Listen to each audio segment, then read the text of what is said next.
Hello and welcome to the tavern. We are sponsored by Mad World. Check them out at www.itsworldmadness.com. Get your Madness X Tavern hoodie on sale now. Check out their app. Don't miss out. We are also powered by StreamYard. Check them out. You don't want to miss out. StreamYard is fantastic for any of your live streaming needs. Tonight, we are joined by Mandi Counters, a highly experienced board certified nurse practitioner specializing in neurology, with a passion for caring for patients with neurological illnesses like strokes and migraines. Mandi has transformed her career into a virtual neurology health coach and founder of Brain Wellness Solutions. Join us as we dive into the world of neurology and learn from Mandi's experience on migraine prevention and treatment. Mandi, how are you? I am doing well. How are you guys tonight? Fantastic. Landino, what's up, buddy? You are muted. This is like the 90th time he's done this. I think it's a running gag. Yeah, it is. Hi, I'm okay. Just like to shout out Phoenix Auto Detail, South Carolina. They're vet owned and operated, and so they do a very good job on everything that they do as an auto detailer. They do basic washes, interior cleanings, headlight restorations, paint corrections and polish, ozone treatment, and 5-year graphene coatings on cars, SUVs. If it can fit in their garage, they will get it done. They also have awesome shirts available. I guess other merchandise as well. Definitely check them out at Phoenix Auto Detail SC on Facebook. Yeah. Awesome.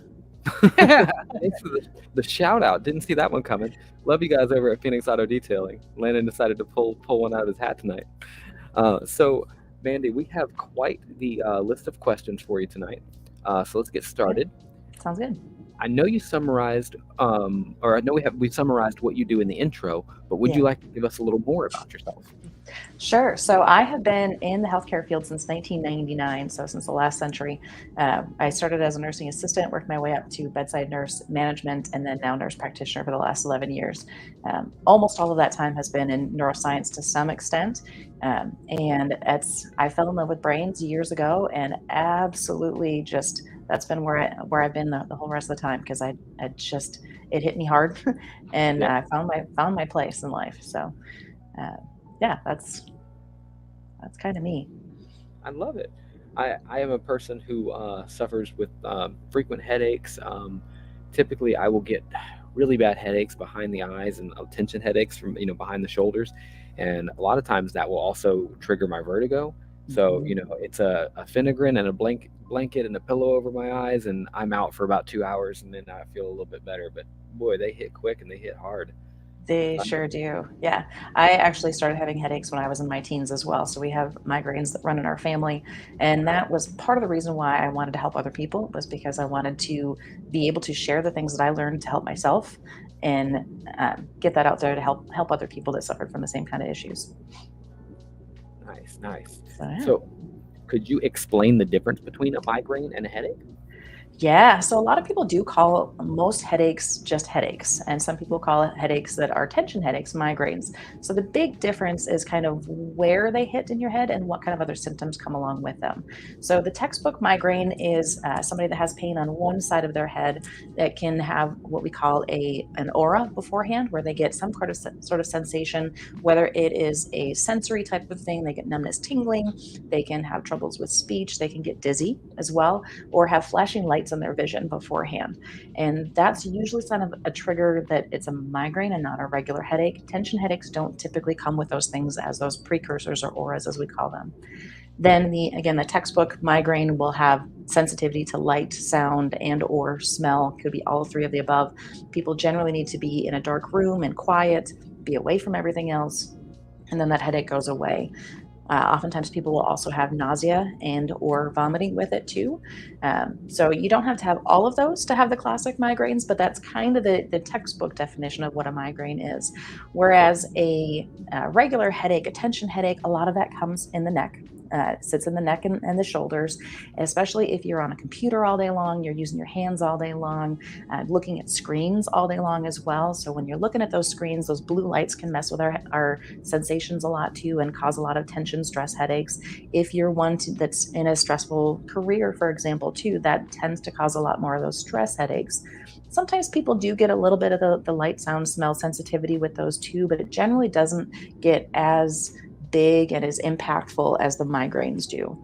Now, there are some migraines that do not fit the general description. They don't follow the textbook, and we call them atypical migraines or complicated migraines. And people can actually have neurological symptoms with them. A couple big ones that I'd like to talk about are hemiplegic migraines, meaning half of your body goes weak. It can actually look like you're having a stroke when that happens. And then the other type is a vertiginous or vertigo migraine, where you get balance issues. People get very dizzy, can get very nauseous to the point where they can't open up their eyes.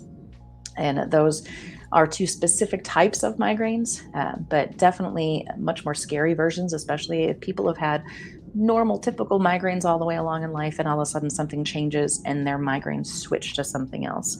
Women tend to have that happen during menopause. Yay, fun. So when those hormone changes happen in the body, that can change the style of the migraine that happens as well. Absolutely. Yeah. When you talk about the vertigo ones, that hits home for me. Yeah. So how common are migraines and strokes, and who is most at risk for this? Yeah, migraines happen to about 55% of all the adults in the world, honestly. So it's very common. People don't often think about whether or not they're having migraines, but it's very, very common. A lot of patients actually come in and they think that they're having sinus headaches when we discuss it, and they can find out that they're actually having more migraines than sinus headaches. Having migraines also puts you at risk for having strokes. So just by virtue of having a migraine, it increases your risk of having a stroke. If you have those migraines that have the aura beforehand, that increases your risk about tenfold. That doesn't mean still that it's a huge risk compared to the general population, but it's definitely more risky than people who don't have migraines and don't have the auras before the migraines.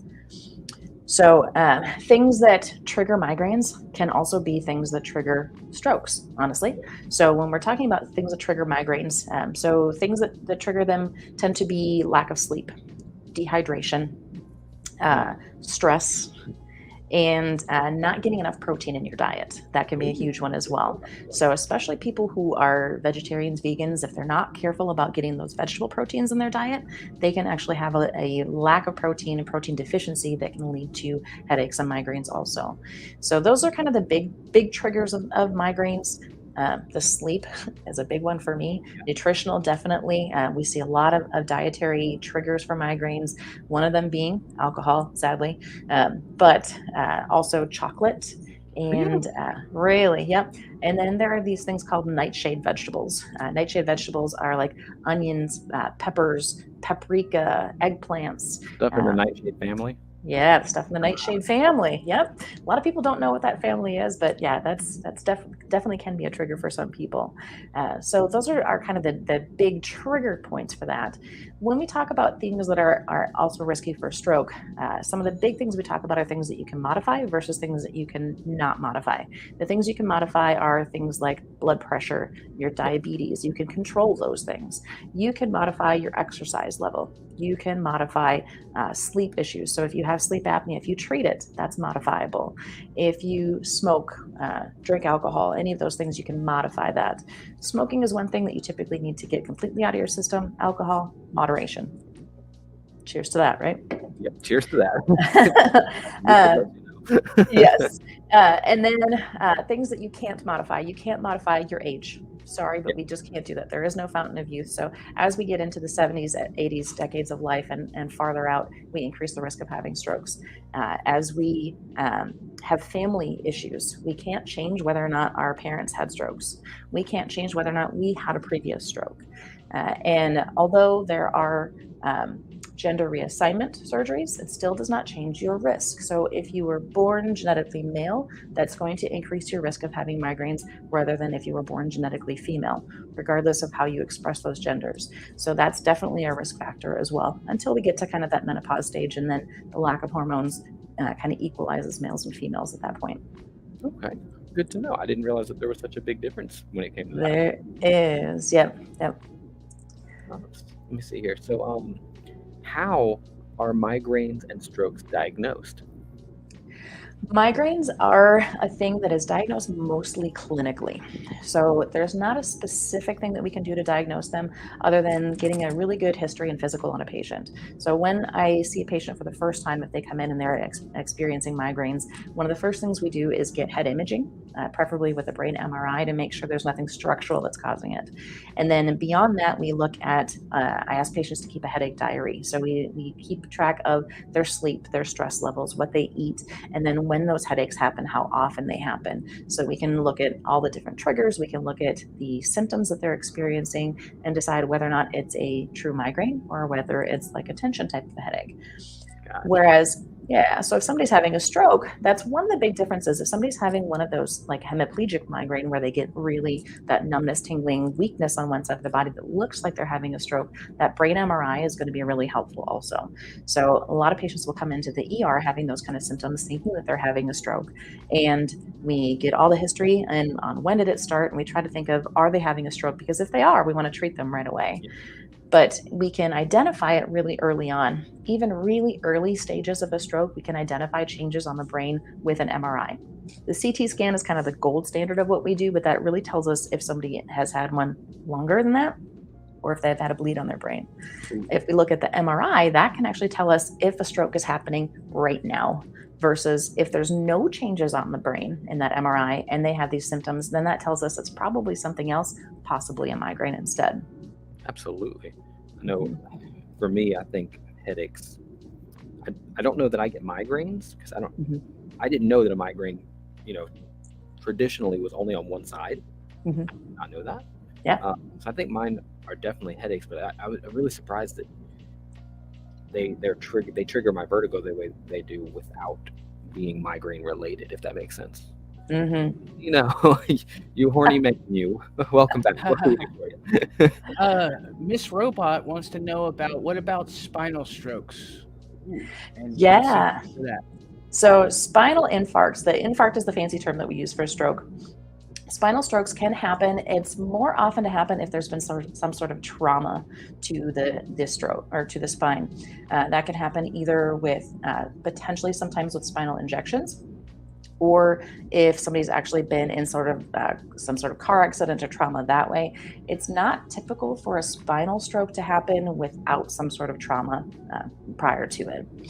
So that would be a little bit different, and it presents very different. So the strokes that I'm talking about happen up in the brain, so above the spinal levels, and that's where we get those symptoms. And I can actually look at a patient when they come in and look at the symptoms that they're presenting and identify probably the location in the brain that the stroke is happening. Whereas a spinal stroke might cause something completely different. It might look like a spinal emergency where we think we need to get a spine doctor or a neurosurgeon involved, because patients can have weakness in one or both legs. They can have difficulties walking. They can have difficulties being able to keep themselves upright, which can also happen up in the brain, but we see it more on both sides of the body if it's actually happened in the spine. Very good question on that. Yeah. I had actually never heard of a spinal stroke. So you talked a lot tonight. They're very uncommon. We don't see them very often. Honestly, in the 11 years I've been a nurse practitioner, I've only seen it once. Oh, wow. So they are very uncommon, whereas the typical strokes that we see, I see multiple a day. So, yeah. So could you talk about some of the treatments available for migraines and strokes? Yeah. So migraines, we look at the frequency of the migraines to determine our treatment for them. If somebody's having infrequent migraines, it really doesn't make sense to give them something to take on a daily basis. But if patients start having frequent migraines, meaning several in a week, that can be very debilitating for them for work.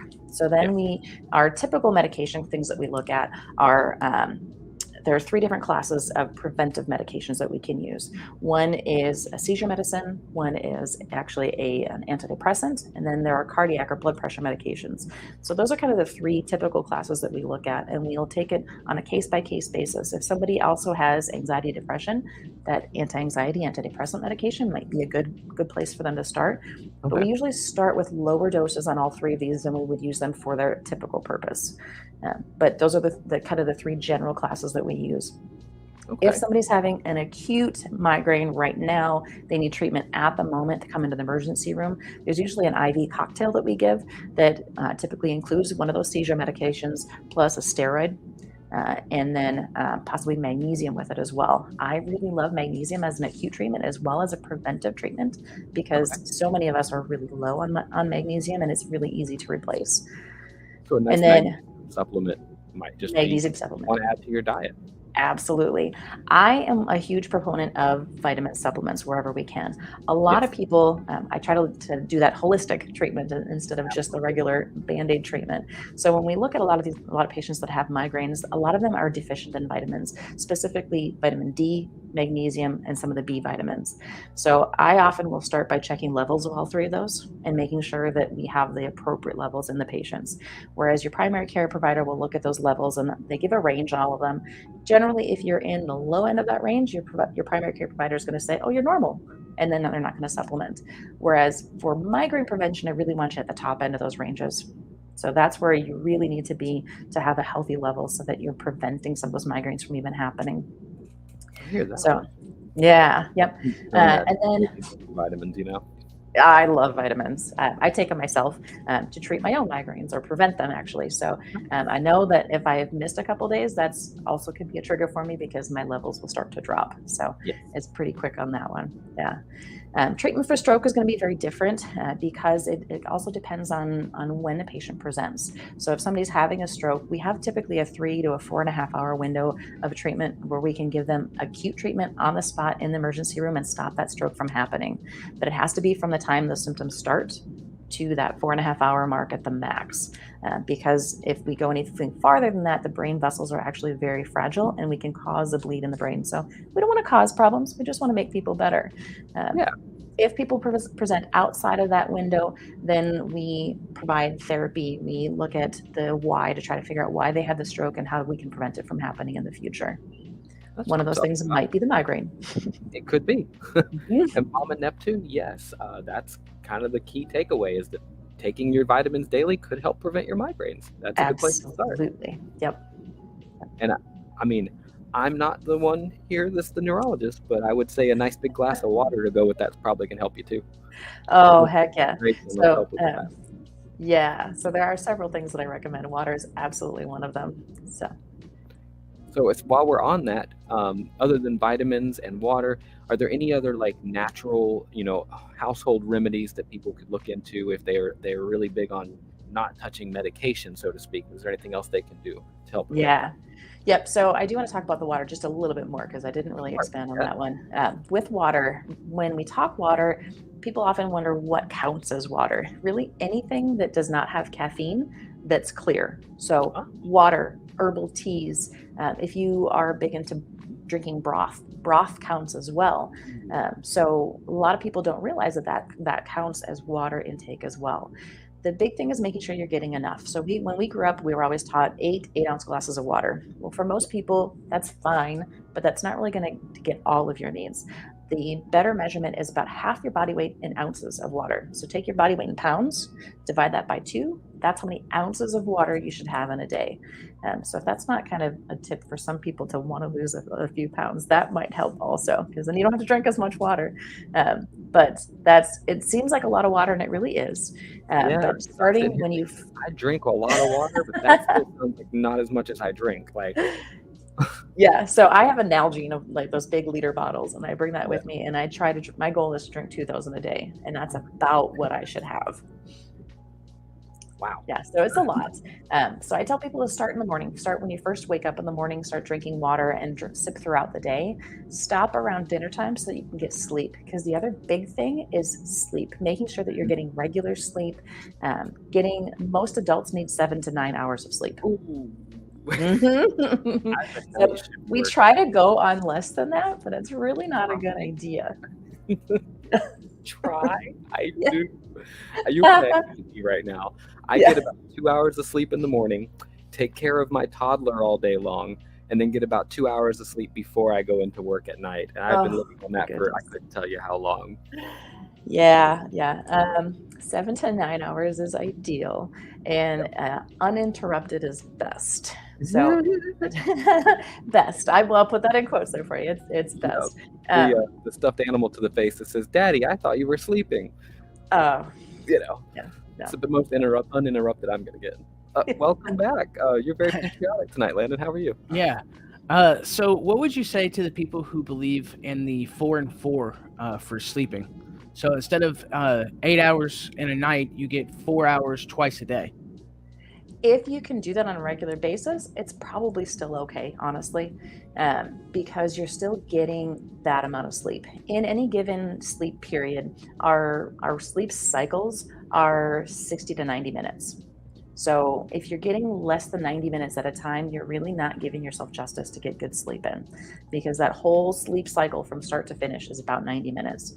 So we're actually doing ourselves some kind of injustice when we use alarm clocks as well, because we're breaking up that sleep cycle. So sometimes when we fall asleep and we're in the middle of that, our alarm goes off, wakes us up, we're going to be more groggy than we would have been if we would have just woken up at a normal sleep cycle.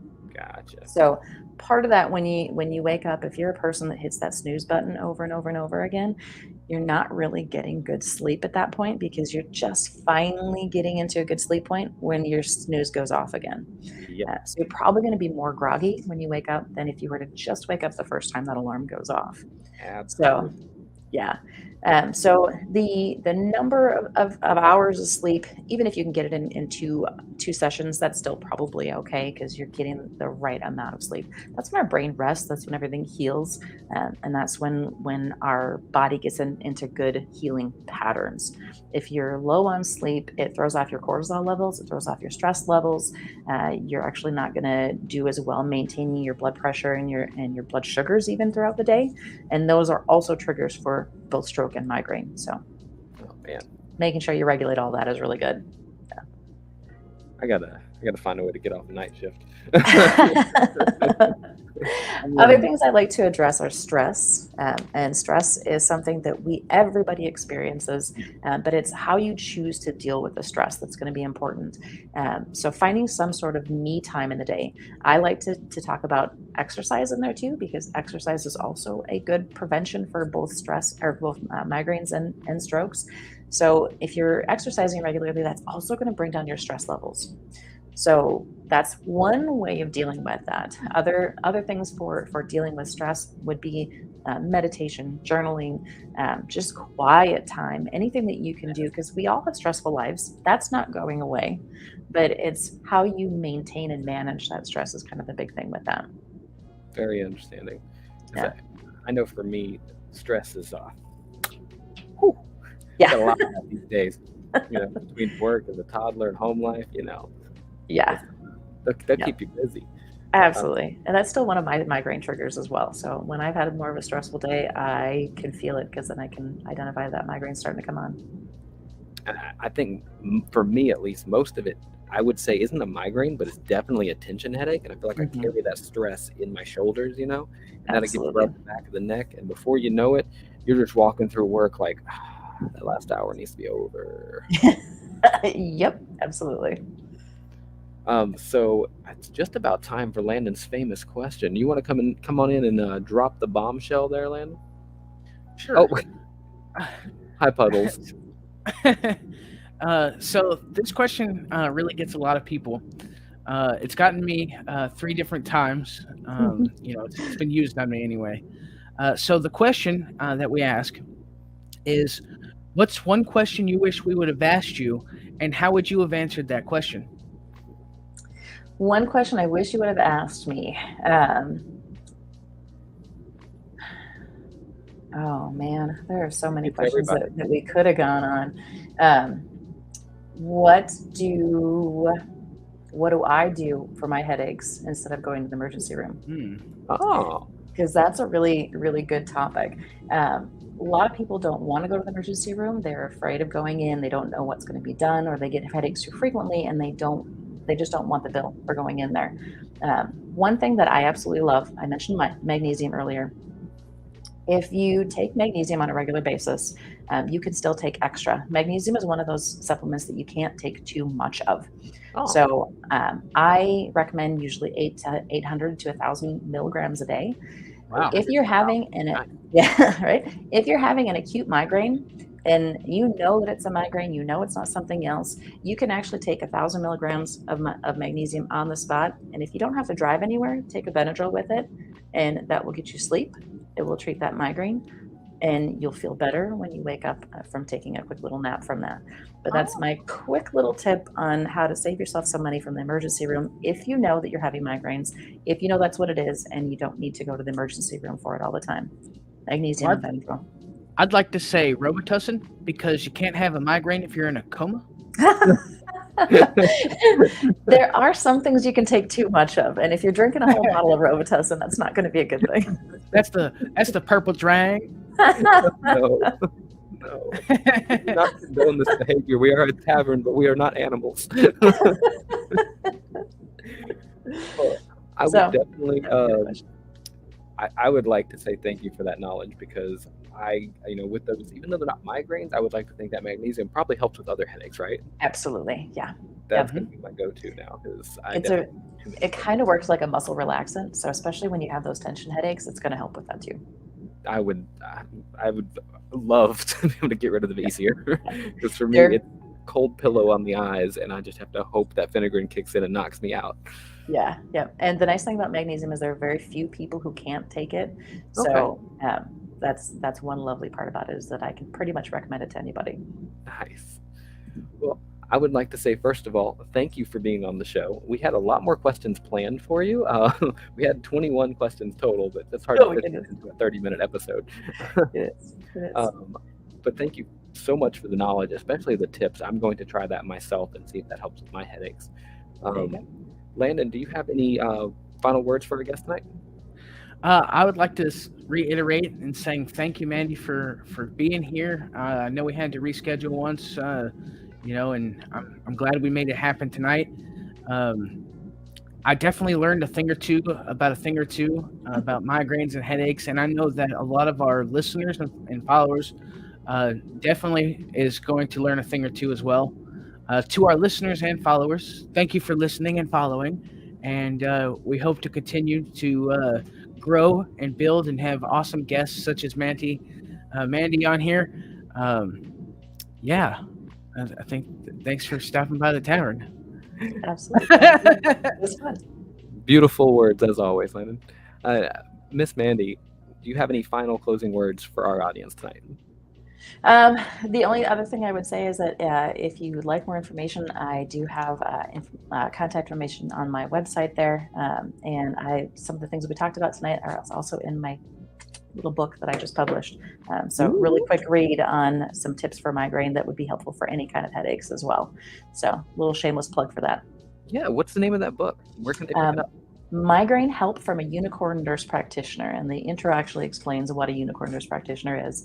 It's available on Amazon, both in paperback and on Kindle versions. Nice. I love the name. That's awesome. It's got to be a catchy thing, and I call myself a neuro nerd, and you can kind of get the nerdness in my picture right there.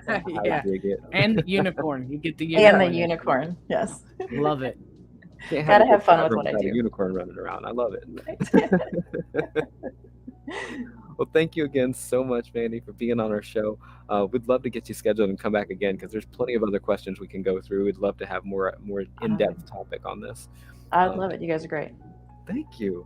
I want to give a little shout out to our reality family over there. Thank you guys so much for all your great questions tonight. Thanks for being so engaging. 1,190 likes for you, Mandi. That is awesome. Thanks, guys. Appreciate that.